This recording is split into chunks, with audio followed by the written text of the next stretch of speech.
Ulipowadia wakati wa Elizabeti kujifungua, alizaa mtoto mwanaume. Majirani zake na jamii zake wakasikia jinsi Bwana alivyomfanyia rehema kuu, na wakafurahi pamoja naye. Siku ya 8 wakaja kumtahiri mtoto. Wakataka yule mtoto aitwe Zekaria, ambalo ndilo jina la baba yake. Lakini mama yake akakataa na kusema, "Hapana, jina lake ataitwa Yohana." Wakamwambia, "Hakuna mtu yeyote katika jamaa yako mwenye jina kama hilo." Basi wakamfanyia Zekaria baba yake ishara ili kujua kwamba yeye angependa kumpa mtoto jina gani. Akaomba ampe kibao cha kuandikia, na kwa mshangao kila mtu akaandika jina lake ni Yohana. Papo hapo kinywa chake kikafunguliwa na ulimi wake ukaachiwa, akawa anaongea akimsifu Mungu.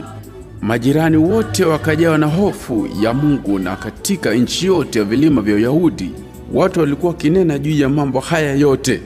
Kila aliyesikia habari hizi alishangaa, akauliza, "Je, mtoto huyu atakuwa mtu wa namna gani? Maana mkono wa Bwana ulikuwa pamoja naye."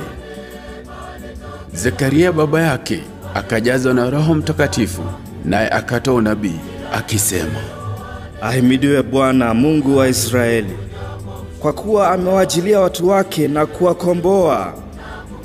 Naye ametusimamishia pembe ya wokovu katika nyumba ya Daudi mtumishi wake, kama alivyonena kwa vinywa vya manabii wake watakatifu tangu zamani, kwamba atatuokoa kutoka kwa adui zetu na kutoka mikononi mwao wote watuchukiao, ili kuonyesha rehema kwa baba zetu na kukumbuka agano lake takatifu, kiapo alichomwapia baba yetu Abrahamu, kutuokoa kutoka mikononi mwa adui zetu, tupate kumtumikia yeye pasipo hofu katika utakatifu na haki mbele zake.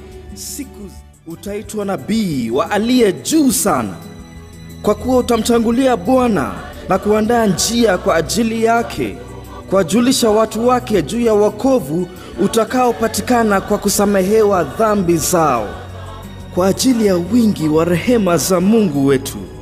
Nuru itokayo juu itatuzukia, ili kuangazia wale waishio gizani na katika uvuli wa mauti, kuiongoza miguu yetu."